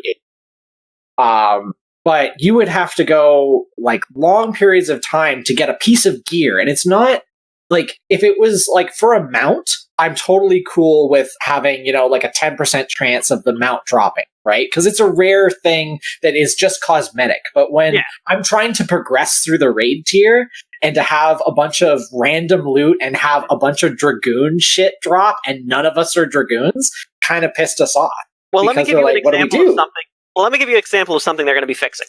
Now, imagine that you did a special type of dungeon that at the end of the week, at the end when everything resets, you'd be getting you'd be able to loot a chest that would give you a reward based on how difficult of a dungeon you did, correct? Mm-hmm. Now, not in 14, but I don't know in WoW. Oh, okay. In 14, it's just certain leveling dungeons, for example. So if you were leveling your Gunbreaker from 70 to 80, okay, fair enough. It was 70, and you went into the 71 dungeon. Yeah. It would give you a piece of 71 gear of the class that you went into the dungeon. So if you were a tank or a DPS or a healer, it would give you the equivalent of one random item from the dungeon for your class every time you run it. Yeah, okay, that is kind of similar to the system we have here. Basically, we have a system where it's oh hey, you run these certain type of more difficult versions of the dungeons, you get a random piece of loot that you may or may not be able to use at the end of the week. That may or may not be boosted in additional power because of more RNG nonsense on top of that. And that's one of the things they're trying to be yeah, no, it's great to get a random boost in gear, but it kind of feels shitty when it's oh hey, you did all this hard work to get this piece of gear, but this person who ran the tourist guide version of the dungeon just got an item that's about the same power level as you would have done by doing all that hard work. Yeah, and it's not a unique, in 14 we have something that's similar to that. Our usually are what we refer to as relic weapons. So our certain classes get a unique class, or get a unique weapon. And we would go, in last expansion, it was a place called Eureka, and we would have to meld certain things into the weapon and use certain things to build up the stats, and we could randomly roll, so you could get 99,000 crit and 0 determination, or you could get 1 crit and 800 determination. It was one of those, right? And that was the random bit, which kind of sucks because your relic weapon sort of tends to be, by the end of the game, or by the end of expansion, your best weapon. If you roll the right stats on it. But for me, that's just part of that quest. It's not each piece of my dungeon gear has a different stat roll on it. It's a fixed roll. So one of the things they're trying to fix is RNG, and it's funny you bring up relic weapons because another system they're trying to fix is basically the grind in the game. Because basically, okay, imagine that relic weapon, but imagine the only way to make it stronger was grinding a singular resource ad infinitum. Whoa. And it basically, no, that resource takes up all aspects of your game. PvE, PvP, small little bullshit. Every aspect of your game revolves around this one grinding endgame system that just goes ad nauseum forever. Yeah, I could say that 14 sort of has that with its tombstone system, where like each piece of gear is worth a set amount of tombstones, and by doing like expert roulette, which are usually like all the level 80 dungeons, or leveling roulette that has from level 16 all the way to 80 that you could be randomly selected to participate in, and it will give you a select number of tomes, and then you exchange those tomes. Now, the gear that you exchange for them, after 2 to 3 weeks, you've pretty much got everything that you require from the exchange, unless you want to level up other classes. But you can always get stronger. That's the problem. You can always get more. 14 has a cap for every. Yeah, WoW doesn't have that. Okay. Yeah, 14 has an actual BIS. No, here's the thing. Imagine if there was no cap on that. Oh, gosh, that would be a nightmare. And you could just keep going. That would be a nightmare. That's what WoW is like right now in Battle for Azeroth. And that's the thing they're trying to fix in Shadowlands. You guys just reminded me, I don't know if this relates, but the one MMO I did play quite a bit of was RuneScape. And I remember that like everything had its own separate level. So like I just was focused on like mining and smithing. So I got to like level 120, but it was like I had like level 40 mining and level 30 like smithing, and everything else was trash. So I would go into a dungeon and I would basically get destroyed because it would take my main level. It would cap it for my main level, not the level that my, strength was at. So it's kind of like that. Yeah. So basically what they're going to try to do is they're going to try to basically create a cap on what you're required to get, and anything additionally you get will go to things like cosmetics, like armor sets, like details, stuff like that, which I think is a much better idea. Yeah. Because, you can keep going if you want to like get like that really cool transmog set that you wanted to get. Yeah. So I don't want to like interrupt, but is there any much more that you want to talk about, Eric? Because we have been going on for a while about this. Yeah, no, I mean, to be fair, it's me and CJ talking about MMO talk, so... Yeah. I mean, I don't want to stop you guys, but... Yeah. I just find it fascinating because it's cool to see that there are similarities where WoW is ahead of 14, and then other places where 14 is ahead of WoW. It's really interesting to see that there is a good push and pull from both of the people. It just so happens that everything is, I guess, everybody's coming together and doing shadow shit. 2019. I think the big thing that I would just like to emphasize is that Shadowlands is trying to fix a lot of the problems that Battle for Azeroth created with its combination of RNG and unending grinding. That it's trying to make sure that it comes back to just, playing the game and not overexerting yourself because, there's no end to how much power you can take. What was the final question is, this seems, and I don't know why, because like Battle for Azeroth has been out for almost a year at this, isn't it? This is pretty common, actually. Yeah, that like a new expansion is like over the horizon. Like 14 does it every 2 years. That's about the same period of time we try to usually do things. Yeah, and I always have to remember, it just felt like for some reason I thought the Battle of Azeroth, like, it launched, and then Shadowbringers, like, a couple of months later launched, and now you guys are already getting a trailer for your next expansion. I was like, wow, this seems very, very quick, and this could just be like, all of 2019 feeling incredibly compressed for some strange reason. I've just been very busy this year, and it has actually been about a year and a half since Battle for Azeroth actually released. Damn. And if anything is imagined, this expansion would probably come out around August. Yeah. So, I mean, typically the expansions do come out around August, so we'd be looking at pretty much a 2-year span, which is pretty good for us considering that we've had some dry spells with expansions where we've been sitting around for about a year waiting for something to happen. Yeah. Yeah, no, I heard your patch cycles were incredibly awful sometimes. Yeah, no, they can get pretty bad. But yeah, that's pretty much the only point. We've been lucky to have it every 3 to 4 months with 14 ever since our Realm Reborn. The only time it ever was 6.5 months was after Heavensward. But that's because that development team needed a fucking break. Because they had been going hard on making a completely new MMO for like 5 years. and making an expansion. You think that's great? Try celebrating a raid's birthday while it's still relevant. Yeah, that's all I need to say about that. I think I'll end our WoW and MMO discussion of the podcast by saying, if Monster Hunter World gets a shadow expansion, we're gonna have a talk. Like Monster Hunter Shadow Beasts. Oh my god! Then they bring Lich. They should call it Lichbringer. Oh god! Just combine both. Yeah. See, they did a crossover with Final Fantasy 14, so I could see them doing a crossover with WoW at some point, just because of where it is. But that's if Capcom wants to go that route. You know what I mean? So that you also have to point out, especially with 14. I would like to also point out that 14 has a very unique position because of the man in charge of 14. Mm-hmm. Naoki Yoshida, he has connections in the gaming industry that rival a lot of people here in the West. We always think that what's his name, the guy that does the Game Awards, Greg. No, I can't think. Is it Greg? No, I can't remember. Is it? But we always joke about him having connections with all of the CEOs of Nintendo and stuff like that. Well, Yoshi P, he's big in the scene. He's actually best friends with Yoko Taro. That's one of the reasons why Nier ended up in 14. Mm-hmm. And obviously the Monster Hunter, he's big friends with the people over at Capcom. So getting those things into 14, just because they're Japanese properties as well. Mm-hmm.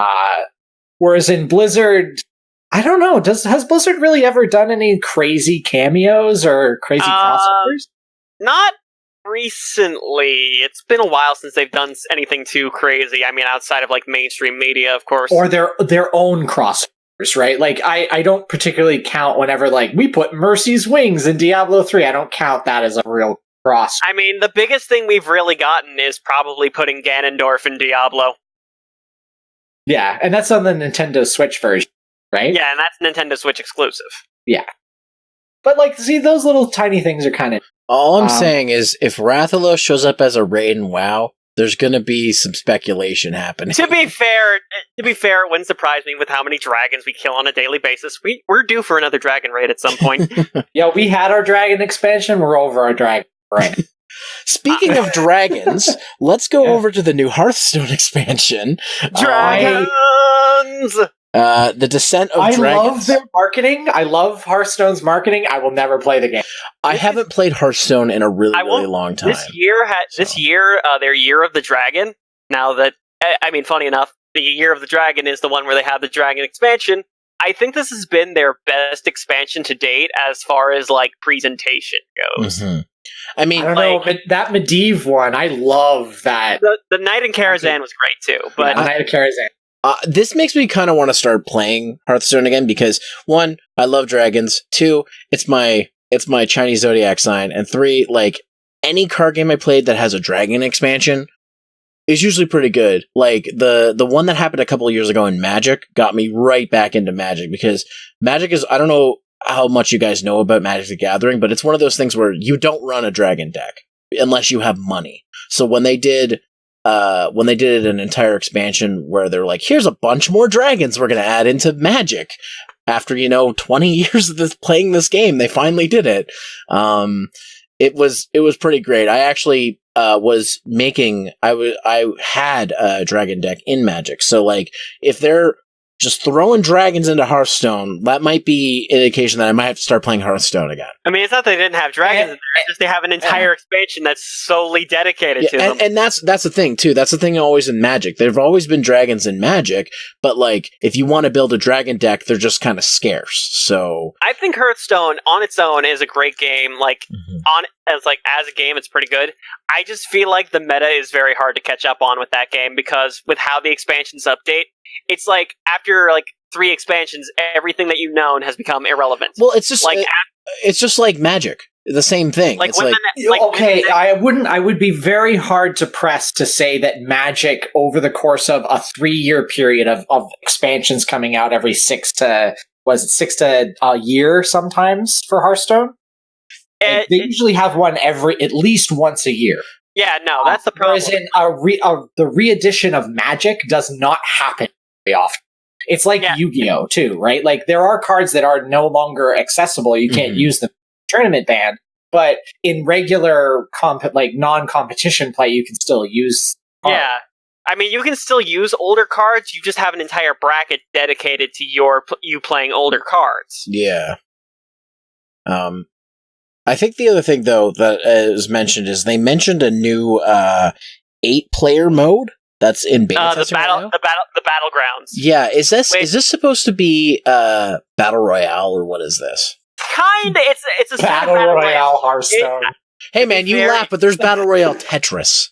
To be fair, it is probably the closest that Hearthstone will ever get to a Battle Royale mode, because basically what it looks like is basically you preset a board each turn, and then when your time is up, basically the board will act out and fight whoever it gets put up against. Yeah. So and basically whatever it's random? Oh, that'd be annoying. Well, can't set up and attack certain people. Well, I think it's like you see like what your opponents are building like after the turn happens, and then you build to respond to that. It's like, okay, they had this on the board, I'm going to play something to counter that, or I'm going to move this card over here, so that's attacking that, you know? Yeah. Mm-hmm. Okay. And basically whatever's left alive attacks the main hero at the end of it. Mm-hmm. Okay. Which I think is an interesting system, and I do want to give it a shot, even though I have a feeling that I'm going to lose every single round of that I play ever. And I'm going to say one thing for you, Zero. Unfortunately, Rathalos probably won't show up in Hearthstone because he's in Teppen. He's in Teppen. Damn, yeah, he is in Teppen. That game that I installed and played the Street Fighter content and haven't played it anymore. I know, but Capcom has their own thing going on. But Hearthstone, it looks like they're going to continue this year going pretty well. There's no way to say what's going to happen after this, but they've managed to tell a somewhat linear story within the concept of 3 expansions. So yeah, it's interesting with the whole plot they've been trying to build up for these last 3 expansions. All the previous Hearthstone villains from all the other expansions that we've had going on, forming their Every Villains is Lemons League of Villains. Oh, so we've got like the Council of Doom of former Warcraft villains or former Hearthstone? Hearthstone specifically. Only one of the characters that has been a Hearthstone villain has actually appeared in WoW, and they were like a minor quest villain. Okay. Like, they made a whole meme character out of just a minor quest character. That's what Hearthstone does. Gosh. But yeah, they've taken all the old villains, they've formed together to basically take over Dalaran and basically strap a rocket to it and fly it all over the world. So basically, the next big question. Stole a city. Is it canon? No. Oh. Hearthstone exists in its own reality. Oh. But really wish it was basically, the League of Explorers is there to try and stop them from doing the evil, which they have done a surprisingly poor job at doing, despite actually managed to stop 4 plagues. Well, as long as everything gets put back together in the end. Or you could side with evil, because they seem to make a big thing about in this expansion of being like, hey, do you want to save the world, or do you just want to delve the world in chaos? Which, honestly, delving the world in chaos sounds like a pretty fun option, considering who's on the evil side. All right, well, that's Hearthstone in a nutshell. I'm sorry, but when you said every villain is lemons, I just thought of Kamen Rider Duke, because he's literally a lemon. But yeah, no, essentially Hearthstone... High five one guy in the audience that got that reference. Fuck you guys. Hearthstone is essentially World of Warcraft crack fiction. Pretty much, yeah. I mean, they had a point where you had Medivh as a swinging bachelor in his tower. It's fucking amazing. That is the most amazing 1.5 minutes of my life that I watched over and over. It's a great one, but yeah, watch it right now. Hearthstone is dumb, it's silly, and it's just kind of great. Yeah, so that's Hearthstone. I'm probably going to start playing it again because of Dragons. The only other 2 things that are worth mentioning with Heroes of the Storm and StarCraft 2, for the most part, they didn't really have much to show. Mm-hmm. I mean, technically, Heroes of the Storm already showed its hand before BlizzCon. They just kind of gave like, hey, you know that BlizzCon ticket you purchased? Guess what? You can play this character for free. Oh yeah, Deathwing. And to be fair, StarCraft 2 is pretty much run its course, whether it comes to the story or any really new pieces of content. We'll probably, maybe in the next year or two, maybe get an announcement of StarCraft 3. It's a very possible thing. Well, when did StarCraft 2 come out? Oh, it came out before Diablo 3 came out. Really? Okay. Yeah. But and it came out in installments too. Like it was, you got the something of Liberty, Wings of Liberty, which was just the Terran campaign. Then the next one was the Zerg campaign, and then the final one, oh no, it was the Protoss campaign. Then the Zerg was. Okay. I think that's how the order of StarCraft 2 happened. Mm-hmm. And that happened over the course of like almost 10 years. You know. Yeah, so StarCraft is the next one that's overdue for a really, really big something. Yeah. Oh, okay. Well, especially with Overwatch getting its second set. Yeah, StarCraft 2 really desperately needs it. I guess they may try to milk it like they milked Brood Wars for all those years, but even now I think a lot of the tournaments they're not drawing in the same amount of crowds that they used to. Mm-hmm. So they're going to need to up their ante with StarCraft pretty soon for it to stay relevant, because RTS it's really the only big competitive RTS that's still out there. Well, I mean, Warcraft 3 might retake over the market, all things considered, which they didn't really talk too much about BlizzCon. They just said that, more development is being done. Oh, okay. So yeah, they're doing more Warcraft 3? Interesting. It's an enhanced remake. Yeah, okay. Initially, they said they were going to do more with it. Like, they said they were going to add extra story bits to kind of help it kind of match up more with what modern WoW was doing. Okay. Like, add additional story beats for characters like Jaina, Sylvanas, the important characters we've had as of late. Man, and Sylvanas desperately needs more backstory in the original game. However, they decided to backtrack on that after seeing people say, like, maybe it's not a good idea to touch the original material. Well, maybe eventually make a sequel. Yeah, I was about to say maybe they'll eventually make Warcraft 4. Yeah. Well, like World of Warcraft doesn't take place right after Warcraft. There's 3. events that happen beforehand. Like there's the Forsaken. There are a lot of events in Warcraft 3 that happen in the novels. Like there's the Night Elves officially joining the Alliance. There's the Forsaken officially joining the Horde. Stuff like that. I mean, it's called the World of Warcraft, so yeah, I would expect it would be. But if they made Warcraft 4, they could have it take place probably very soon after Warcraft 3, and we could build nations that way. Yeah, they could build basically up to make what became the World of Warcraft. They could basically make Warcraft 4 take place anywhere they wanted, to be honest. Like, honestly, they could make it take place at some point in the side where they don't explain, but they already seem to have their bases covered with all the comics, novels, and everything else that. Or maybe it's in the Shadowlands. Oh my god! You know what? If they make a whole prequel chapter in Warcraft 3, I will literally just end it. I'll just stop everything and just be like, you know what? We had a good run. I'm going to go, play something else and I'll forever. Be like, all right, it's been 20 years. It's time to play Warcraft 3 again.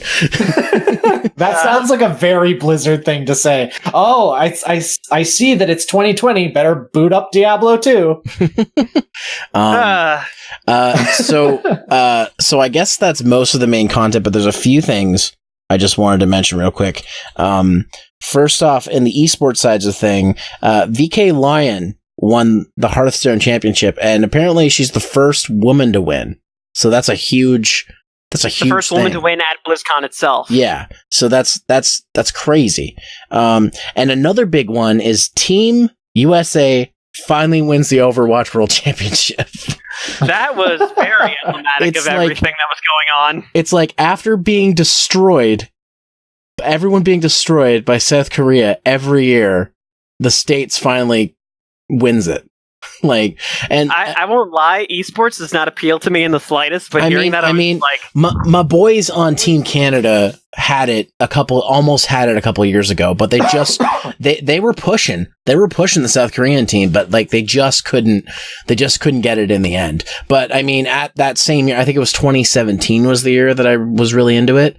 One of the MVP was one of the players from the Canadian team. So they made an effort, but the fact that the American team won it that's a pretty big deal because South Korea's pretty much dominated the Overwatch playing field for the last 3 years. The only thing that I actually watched competitively was Heroes of the Storm. I actually quite enjoyed like putting it up, and while I'm doing other things, having it in the background. I used to always watch it, but now we can't do that. Yeah, it's funny because now that Overwatch is on ESPN2, like my dad watches so many sports. He'll be like, "Oh, the Overwatch is on." I'll be like, "What? Overwatch competitive's on?" And he'll just turn it on, and I'll watch it, and I'll just see it just reminds me of like, wow, how I will never play competitive Overwatch because how trash we are. But like because I know Overwatch well enough that I can follow what the fuck is going on, and then like when you start hearing the casters get like really loud and stuff, it's just like at the same time I'm like, oh shit, like stuff like that happens because I can follow what's going on, and then my brother and my dad are like, so what's happening? And I'm like, well, and then I try to explain the mechanics to them, and they're just like, just stop. Yeah, but yeah, I will say about BlizzCon in general, just a lot of the stuff that happens at the panels, like. I gotta say, the highlight for me at BlizzCon every year is whenever they do the voice acting panels. Yeah. Like, especially the Overwatch voice actors, they really go at it. Oh yeah, the Overwatch actors do great. This year for the Warcraft scene, they did something pretty fun. I mean, to be fair, I was laughing a good. I'll have to link it later in probably the Discord. Mm-hmm. But they did 2 things. One of them, they did a live reenactment of the cinematic where, you know, Sarfang just takes the big hump of death magic to the face. Yeah. They do like a good boy. Like a good boy of the Horde. Sacrifice. Always dark magic kills every single one of those orcs. Mak'gora, here's the thing when you know things go bad in Warcraft. When someone declares Mak'gora, you're going to be sitting here going like, someone's going to cheat, and everything's going to go wrong. Those words are cursed. But, and the other thing they did, they showed a voice acting session between the voice of Sarfang and Chris Metz and the voice of Thrall, where they just basically gave them the prompt, and they just let them go off on each other. And it's the most hilarious thing I have ever seen in my life. Are we talking like Troy Baker voicing Snow and yelling Steel Guard for 20 minutes? More like 2 grown men yelling at each other. You belong to the Horde. I belong here. You belong to the Horde. Just like, you fucking belong here. That's great. Did the fucking Horde? Did the Overwatch actors do anything? I know they did their typical thing where they swap lines. Oh God. Having Mercy say bacon one more time. Say bacon. or having Roadhog wax poetic. Oh man, I gotta link. If I find all that stuff, I know where to find it pretty quickly. But when I find all that stuff, I gotta link it in the media chat because it's a wonder to behold. Oh yeah, I'd love to see some of that. So I am going to ask you a simple question, Zero. Okay. Are you okay? I knew you were going to say that. Okay. CJ, you know what's funny? I didn't play Terry at all. Did you not notice that? Okay. I didn't. No, you didn't. But I want to ask a very important question because you weren't there for the podcast that we did when Terry was announced for that Nintendo Direct. So, what was your initial reaction to Terry being announced for Smash? I was actually ecstatic. I am so happy to see Terry in Smash. I know that you like Jacato was the same way. Like he told me how excited he was for Terry. Like this is the thing is like Fatal Fury will always be very important to me because it was the very first fighting game that I ever played. I played it before Street Fighter 2. Yeah. Even though it technically came out a little bit after the original Fighter 2. Yeah, I'm very nostalgic for it as well because I had the original, like the first release of Fatal Fury on SNES where they only had 3 characters that you could play as. I grew up playing King of Fighters. Mm-hmm. I haven't played any of the more recent ones, but I played all the way up to King of Fighters 2002. I've dropped off a little bit, but those first 3 Fatal Fury games I'm nostalgic for. So also, just for anybody that's maybe wondering who my main is, I very much like King. She's amazing. Can I raise my hand? Different than Tekken King, by the way. Can I raise my hand as someone who's never touched a King of Fighters game or a Fatal Fury game? Sure. as someone who's never played either one and has only had vague references to the characters, I was really excited for Terry when he was announced. Yeah, it's kind of like I wasn't expecting Terry because I felt like we got enough fighting game characters, so I didn't think we were going to get that representation. But the fact I think for me, it's just the fact of I knew Terry's aesthetic well enough, and it's like I knew the character well enough to be like, oh yeah, no, that would be totally cool to see. Yeah.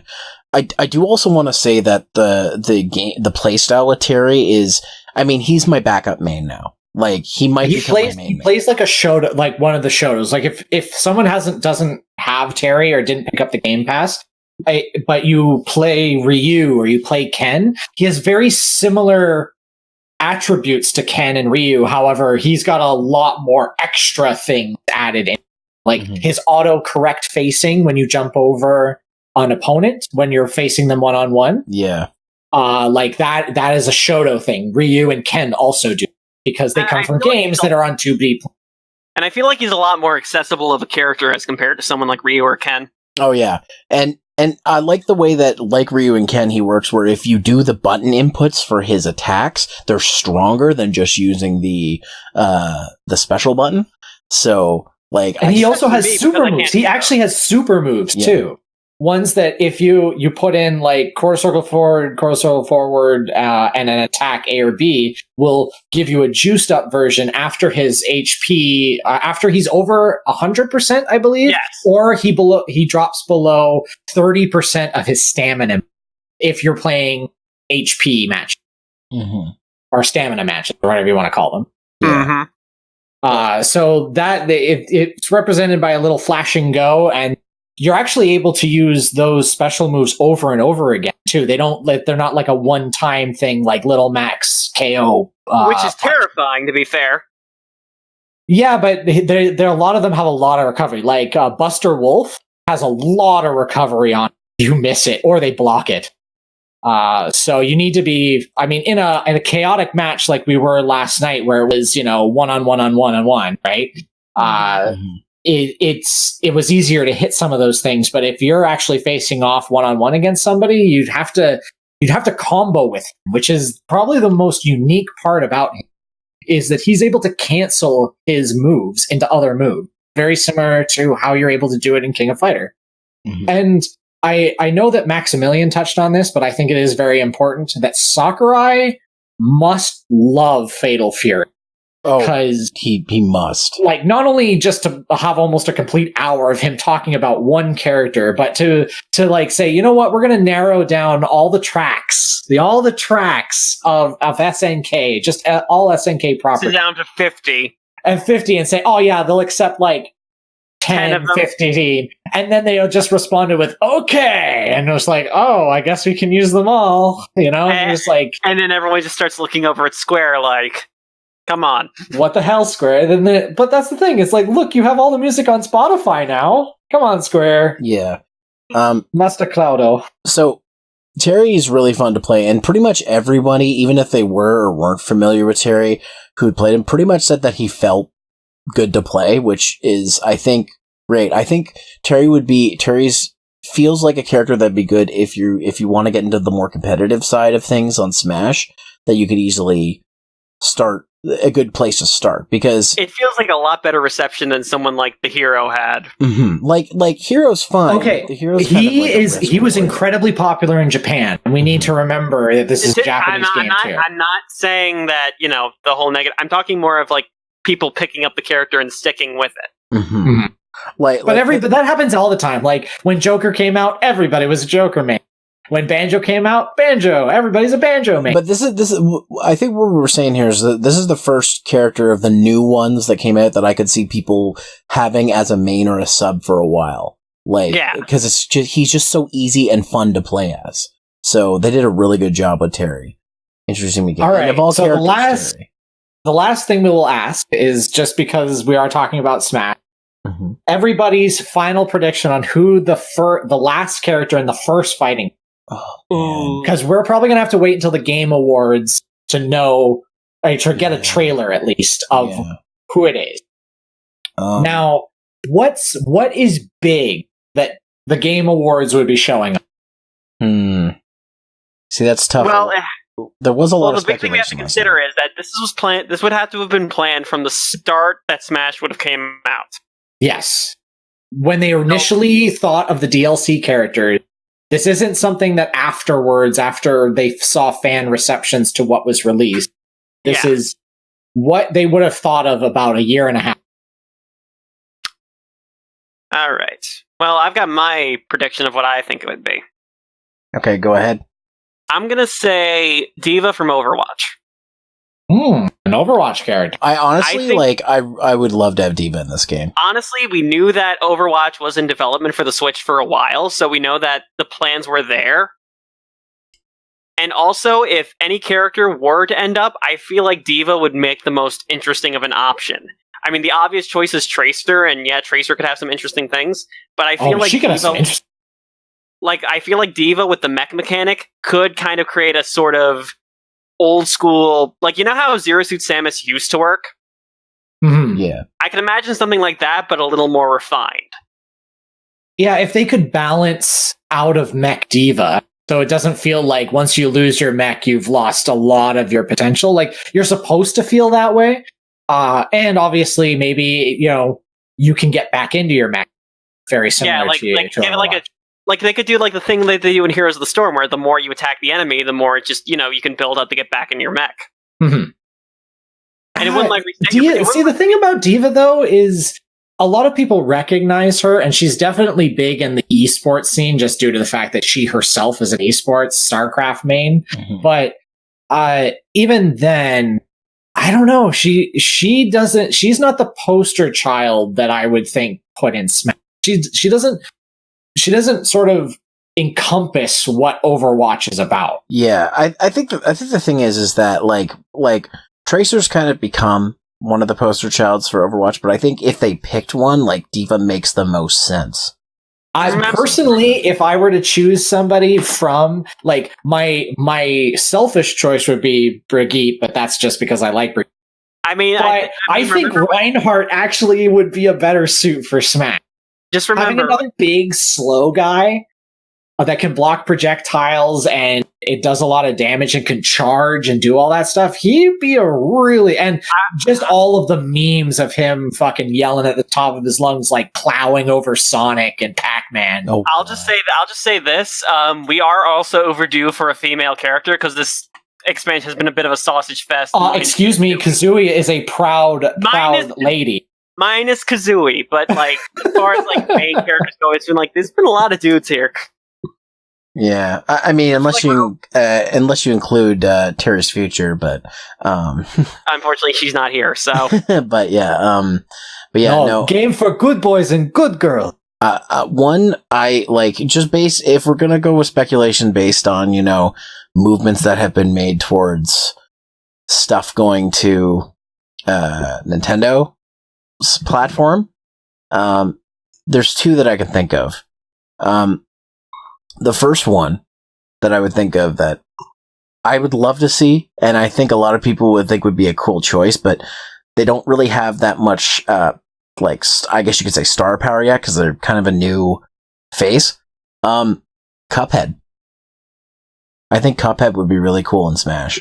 It would be interesting. They could use some of the abilities that you can get, I could see his air recovery being like juggling over like pink shots and stuff like that, and I could see his the final Smash could be like one of the charge blasts from the shoot 'em up stages and stuff like that, like the plane shooter stages. There's a lot of potential there, though they may have to get creative with some stuff if they did do that. The other one is Randy from Secret of Mana. I feel like that they could do that. Secret of Mana has gotten kind of a resurgence with that collection and the Trials of Mana remake coming out. So I feel like they could do that for sure. Yeah, we have to think of something that is also semi cross promotional. This is being the fifth and final character of this pack. I personally feel that it will solidify how absurd obscure or crazy the next fighter pack will be. Right? Like, just having Joker announced was like this big thing. Like, what the fuck? Joker? Like, what's going on? And the reason why Joker is in is because Sakura fucking loves the menus in Persona 5. Let me throw this one at you, because this character's been getting a new resurgence with 2 games that are now on the Switch as well as other platforms.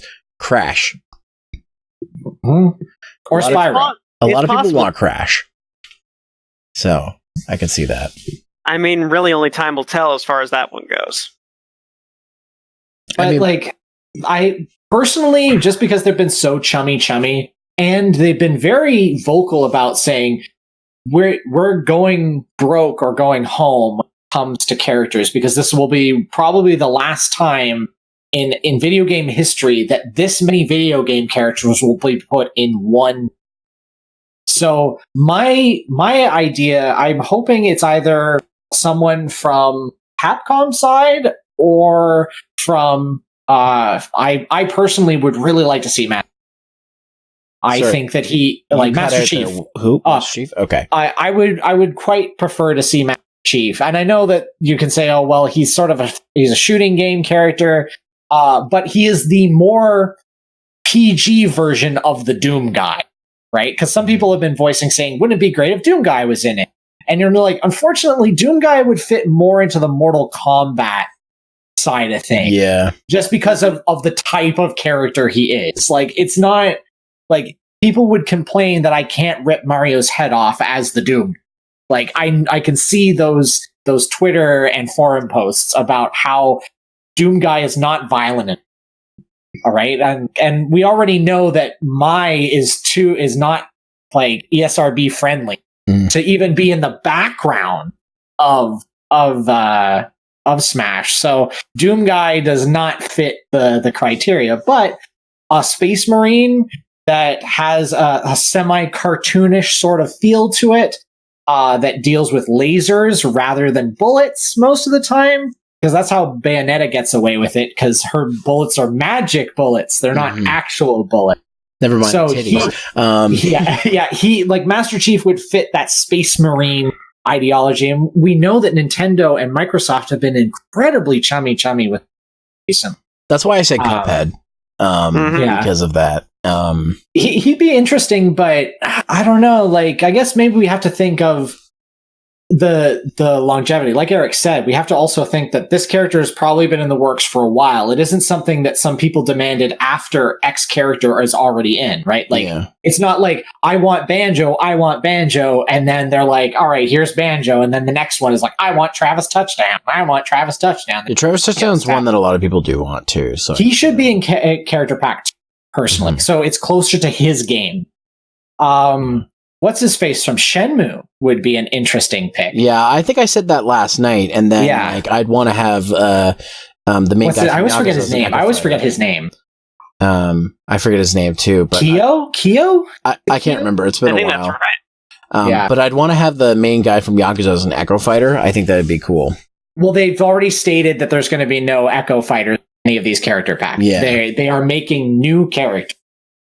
Yeah. So we wouldn't, unless they're like, guess what? Lol, we also made an Echo character just to appease. Unless it was part of like getting the one character, like how they say another character that'd be really crazy. And I know it happened in Marvel vs. Capcom Infinite, but the Monster Hunter, would be pretty sick. I mean, we've already got people are also wanting like characters like Dante as well. Dante's a big one, yeah. Or give us give us Lady.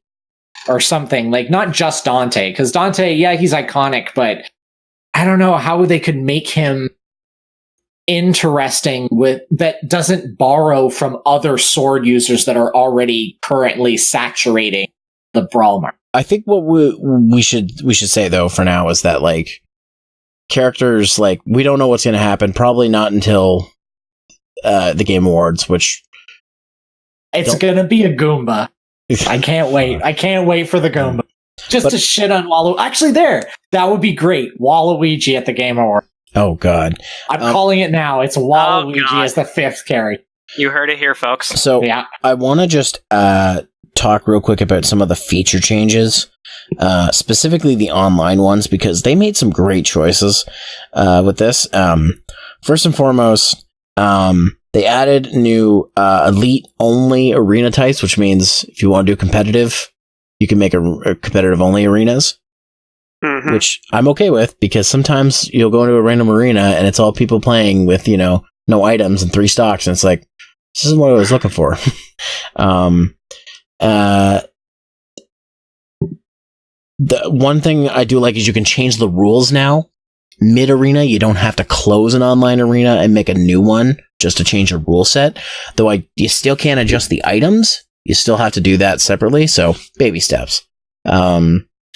I also like that they added that you can see the code at all times in the arena now, so there's no wonder of what the code is, and you don't have to remind people what the room code is, or go into a separate menu for that. And just chat. You can chat now.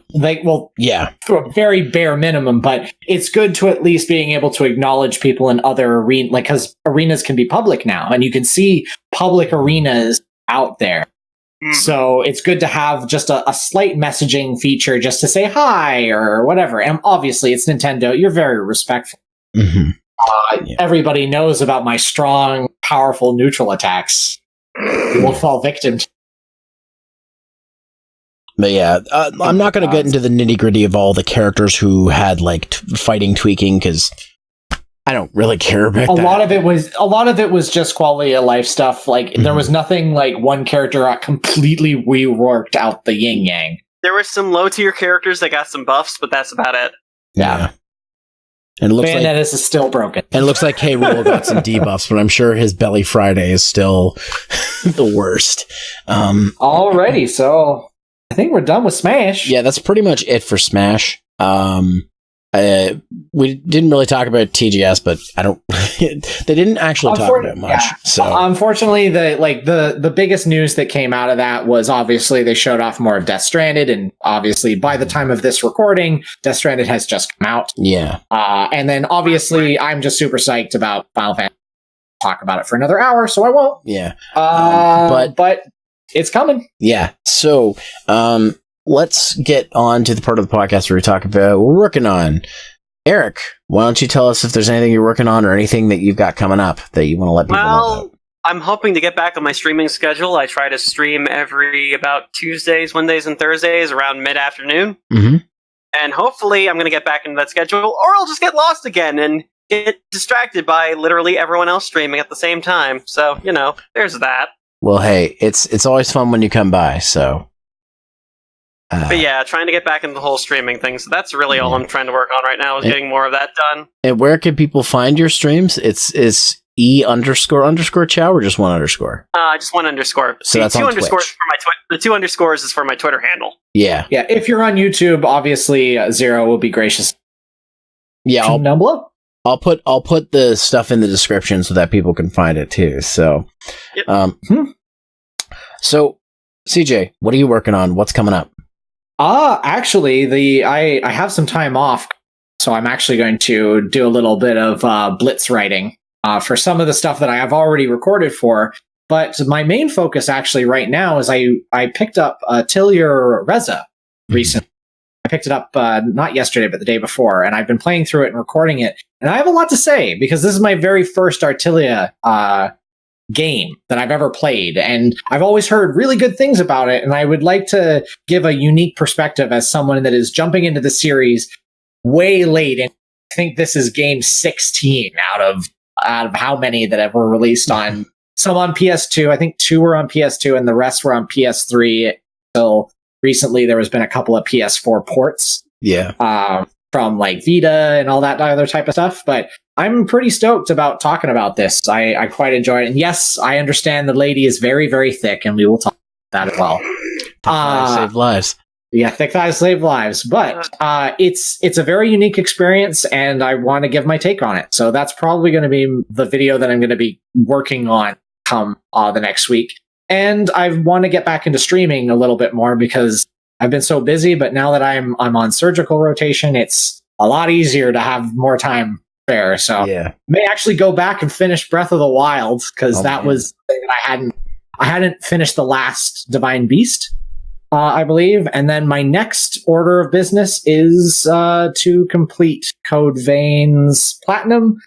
And I want to play through Nier Automata again because the raid in 14 has got me all juiced to jump back into the lore of my favorite robots.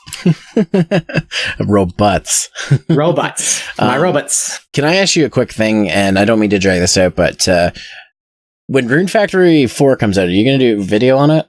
Or is yes. it 5? 4. I will do a remaster on the remaster 4. Because I love it. Was one of the only games that I actually played on a handheld.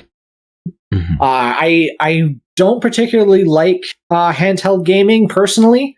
I find it very uncomfortable for myself. I like to, I guess, lean back and see everything gloriously on a television rather than it being a little tiny screen.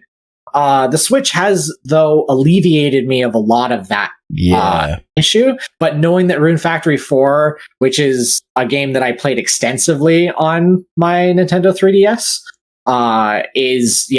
no, that I'm talking about that definitely. Cool. And then Rune Factory 5 will eventually come out. We have only gotten the title of it, which is Rune Factory 5. We've seen the title card, and that's it.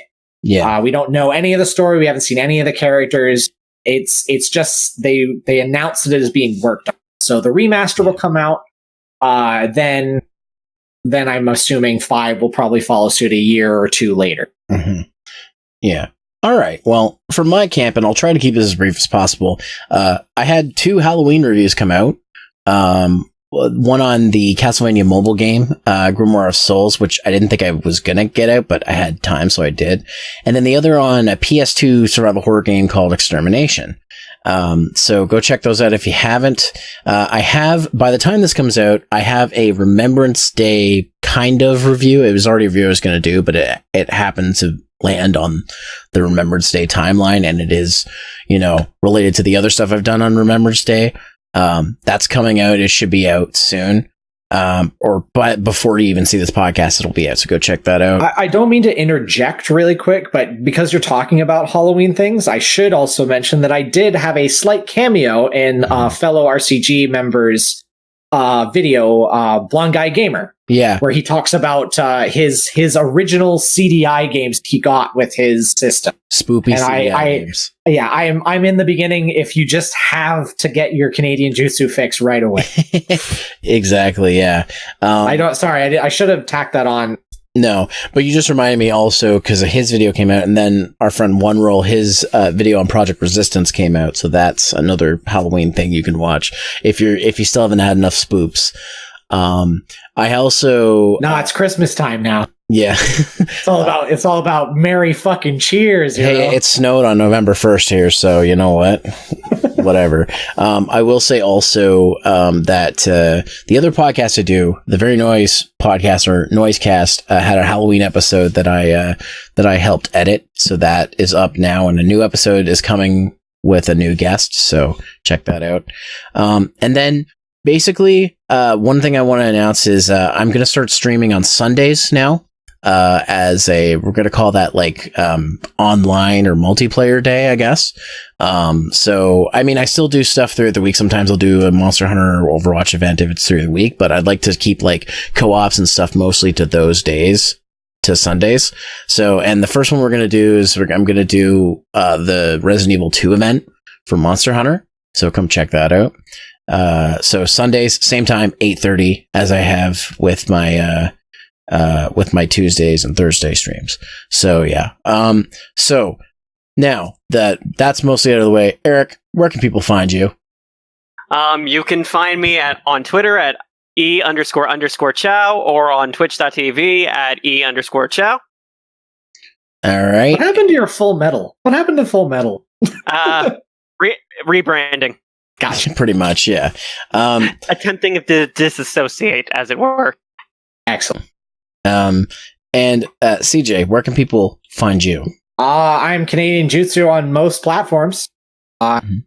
Yeah, just a lot of the times just gotta search Canadian Jutsu, but obviously on Twitch, it's twitch.tv/Jutsu. Instagram, it's Canadian Jutsu. Twitter, it's Canadian Jutsu. Yeah, Facebook. Canadian Jutsu. Surprise. Surprise. Nice. I think I have pretty much everything Canadian Jutsu now. Maybe not my Tumblr. I don't have a Tumblr. I should probably get it. Yeah. But anyways, guys, you know where to find me. I'm on Zeromaster fan page on Facebook. My Twitter is just Zeromaster. And on Twitch, also Zeromaster. I stream Tuesdays, Thursdays, and now Sundays at 8:30 p.m. Eastern Time. If you want to get early access to content, including this podcast, maybe consider supporting me on Patreon, which is patreon.com/Zeromaster, which you probably would have guessed by now. I'll have at the end screen the names of the people who back me on Patreon, so you'll be able to see that. As well as I do want to mention that with the Google Hangouts being discontinued, I won't have like a raw version of the podcast going up anymore, just because it's going to be kind of hard to do with all the other stuff, but I'll still have behind the scenes extras and other stuff going up there. So, still worth it to back on Patreon. So, but anyways, guys, this has been another Hunter Base podcast. I want to thank both my guests, Canadian Jutsu, and of course, Chow, for coming on. Thanks for coming on, guys. And, I'm part of this podcast. I don't just come on. Oh, I know. Technically, I'm supposed to be here. Well, it says you haven't been here for a while, apparently. Yeah. Okay. But anyways, guys. When you talk about Kamen Rider, I have no idea. Why would I be here? Yeah, exactly. Yeah. But anyways, guys, for the Hunter Base podcast, I'm Zeromaster. I'm Canadian Jutsu. And I'm Chow. And I'll see you guys on the next one. Take care. Stay frosty, everybody. Yeet. Yeet. You're only allowed to yeet once. Hey, give it one. Hey, give it one. Is this the place where you want to eat? Is this the place where you wish to eat?